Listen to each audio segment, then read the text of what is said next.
It's the ultimate test of teamwork. An aerial ballet at 600 miles an hour. Let's go rock! Left, right, left! It takes sleek machines and steel nerves. Mere inches can mean the difference between perfection and disaster. Tails, you feel that wind? Oh, I'd lose 25 knots every time I turn around the corner. They're pilots. You can open the high shoot. 3, 4, 5, 6, 7. Ambassadors. There you go, sweetheart. Thanks for coming out. Yeah, sure will. And entertainers. Performing the greatest show on Earth.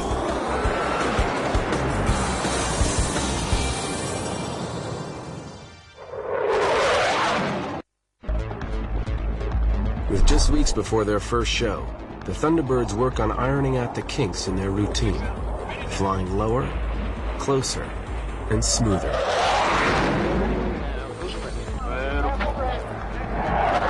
Major Glenn Lawson, Thunderbird number 7, is one of 2 other pilots on the team who doesn't fly with the demonstration. A veteran of Operation Desert Storm, Lawson serves as the team's toughest critic. If I see things that may be safety factors, I'll let the boss know. If it gets to the point where we need to terminate the demonstration, we'll go ahead and do that. Copy code altimeter 3050. I'll make a whole bunch of comments, for example, if we've got vertical movement, horizontal movement, altitude problems, anything that may be going on out there. They'll be written down, and during the debrief, we play the tape over, and I spit all those comments out. Every move is recorded from multiple angles, even from a camera mounted in a chase plane. What that produces is a much better demonstration aid, because they want to do better and better and better all the time. So it kind of keeps us honest about the whole shooting match. They're going to just go back and forth. Bontons, one that way, reposition, come back, do it that way. The team has only 3 weeks before their first show.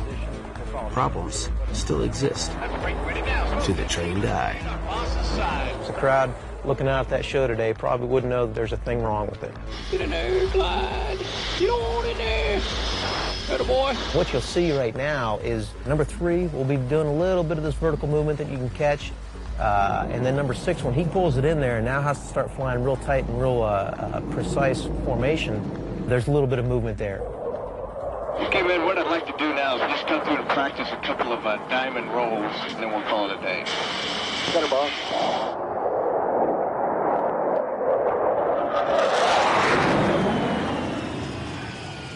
Yeah, they were pretty good rolls today. I keep getting hung up in the float. I'm back here, and Clyde rolls away from me. It's got to be something I'm doing, though, because it's not consistent. You know, like the last 2, I was able to hang, but I just hung deep. I was just like, I got to stay deep. I don't know what to do. 1,500 feet on boss's side. I thought it was a little bit over. It was 5 to maybe 8 degrees over. Okay, yeah. I couldn't believe I missed about 1,500 feet. I really didn't. Felt like I was on the ragged edge of the stage. Felt like one maybe kicked in there, so I drifted a little bit wide to compensate. I can see the show center marker still well left, and what that does is when you start that turn, now you're going to have to hold later to turn your smoke on. So that's why I think I got startled. I think you did the right thing. You took depth and ruddered right. You'll find if he really scares himself, it'll take him another 5 minutes to take the rudder out. He'll be flying around sideways for a while. The pilots may be the stars of the show, but they can be upstaged by the props. A veteran of every major conflict in the last quarter century, the F-16 Fighting Falcon is one of the world's most versatile fighters. Costing more than $20 million, it can fly 1,500 miles an hour, more than twice the speed of sound.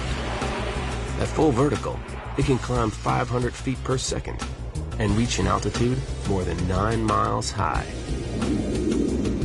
The Thunderbirds version is just like the combat version, with a few modifications. In our operational F-16s, this is a gun port, where a 20-millimeter cannon will fire bullets out in this direction, all back in here.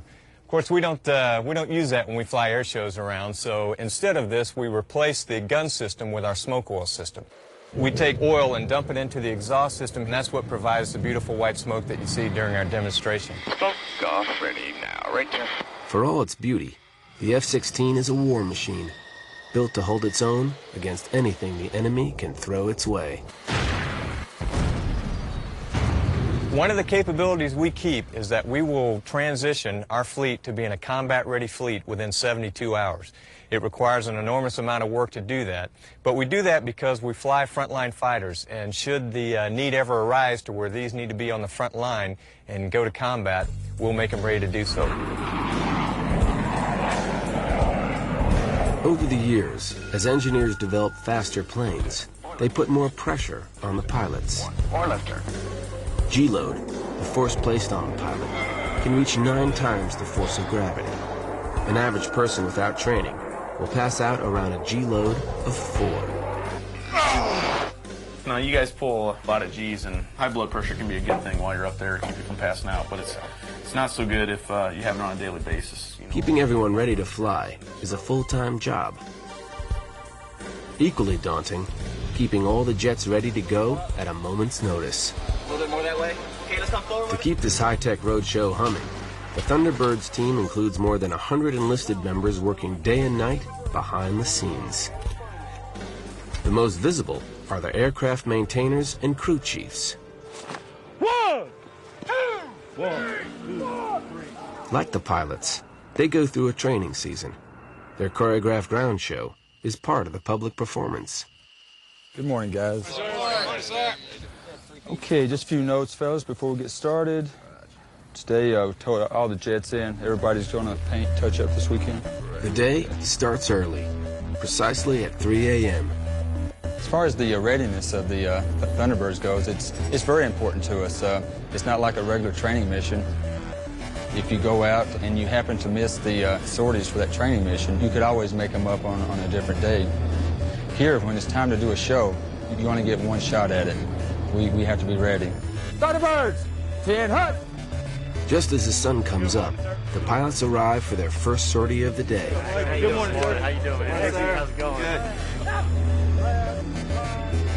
Now we're just kind of fine-tuning everything, making sure that everything's put together, the timing's correct, and that the solos are working well with the diamond. We'll also take a look at moving the formation in a little bit tighter today as we're going out and coming back, just to let the guys see what that looks like. 1 left out smoke, 2, 3, 4, back, next. Take it out with 4, 1 to 1. Perfect. Doesn't stick. While the diamond works on tightening up, the solos spread their wings and flex their muscle. Go fly. 4. 6 on the roll. We are the first major hit of the show. We come back for an opposing knife edge. Roll out. Passing 100 to 150 feet away from each other at 1,200 miles an hour worth of closure. So it's happening really fast. About 15 minutes into the show, the solos perform the Calypso Pass. Stand by. 6 out. Ready. Having 2 airplanes who are that close together and that diametrically opposed in attitudes is really fun. Set 200. He is the only person in the world that is required to go out there and let another airplane flip upside down on top of him and fly several feet away from him every day. Solos. Up, down, readiness. 320. If I don't trust him, or if he's having a bad day or he's a little slow, he's going to have 25,000 pounds of airplane barreling down on him fairly quickly. The big crowd pleaser is the crossover break. The miss distance is very small. He's going to take the nose of his airplane through the wing of mine to make sure that he passes 150 feet behind my flight path. The airplane's cross, there's a specific reference on his airplane that I'm looking for. I want that nose to go right through the blue stripe of the wing. I mean, that's what we're talking about. I want to now cut the blue, not the red or the white stripe, but the blue stripe with that extended center line. Other pilots have narrowly averted disaster performing a similar maneuver. At an air show in England, 2 Russian MiG-29s crashed while attempting a mid-air pass. Miraculously, both pilots escaped with minor injuries. You just know when you're there, and you know when you're not there. That's the training season, is how to know when it's not right and how not to kill each other and hurt anybody else in the crowd.